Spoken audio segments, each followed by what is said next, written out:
नमस्कार मित्रांनो, दिव्यांग व्यक्तींसाठी ई-रिक्षा वाटपसाठी अगोदर अर्ज चालू झाले होते, तर त्याची लिस्ट ही लागलेली आहे. तर तुमचे नाव या लिस्टमध्ये लागले आहे की नाही, हे कसे चेक करायचे, त्यानंतर ही लिस्ट कशी डाउनलोड करायची, हे आपण या व्हिडिओमध्ये सविस्तरपणे पाहणार आहोत. तर व्हिडिओ शेवटपर्यंत पहा. चॅनलवरती नवीन आले असाल तर चॅनलला सबस्क्राईब करून ठेवा, जेणेकरून असेच नवनवीन व्हिडिओ तुमच्यापर्यंत पोहोचत राहतील. चला तर व्हिडिओ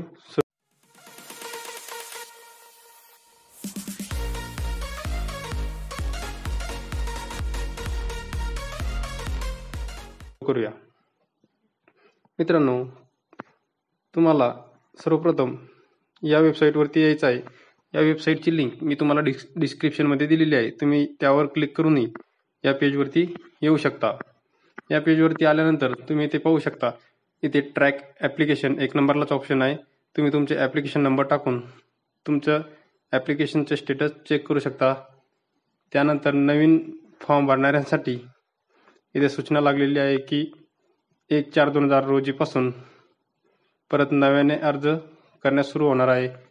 आणि इथं त्याच्याच बाजूला फॉर्म भरण्यासाठी सूचनेच्या बाजूलाच सी बेनिफिशरी लिस्ट लागलेली आहे. तर ही लिस्ट डाउनलोड करण्यासाठी इथे क्लिक करा.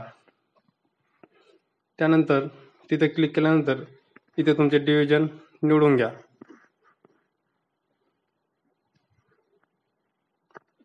डिव्हिजन निवडून झाल्यानंतर तुमचा जिल्हा निवडा आणि व्ह्यू या ऑप्शनवर क्लिक करा. व्ह्यू ऑप्शनवर क्लिक करताच तुमच्या समोर ही लिस्ट ओपन होईल. तर अशा प्रकारे ही लिस्ट लागलेली आहे. परंतु तुमचे जर यामध्ये नाव नसेल तर अजून तुमचे नाव येऊ शकते, कारण आता सध्या तरी 80-90% वाल्यांचे नाव घेतलेले नाही. जे 100% दिव्यांग व्यक्ती आहे त्यांच्या याद्या लागलेल्या आहे. तर नवीन अर्ज चालू होणार आहे. तर तुम्ही परत अर्ज करू नका, कारण तुमचेही नाव यामध्ये येऊन जाणार आहे. फक्त ज्या व्यक्तींचे फॉर्म भरण्यात आलेले नाही त्या व्यक्तींनीच नव्याने फॉर्म भरायचे आहे. जर तुम्हाला ही महत्त्वपूर्ण माहिती आवडली असेल तर असेच व्हिडिओ पाहण्यासाठी आपल्या चॅनलला सबस्क्राईब करून ठेवा. पुन्हा भेटूया नवीन माहितीसह, नवीन अपडेटसह. धन्यवाद.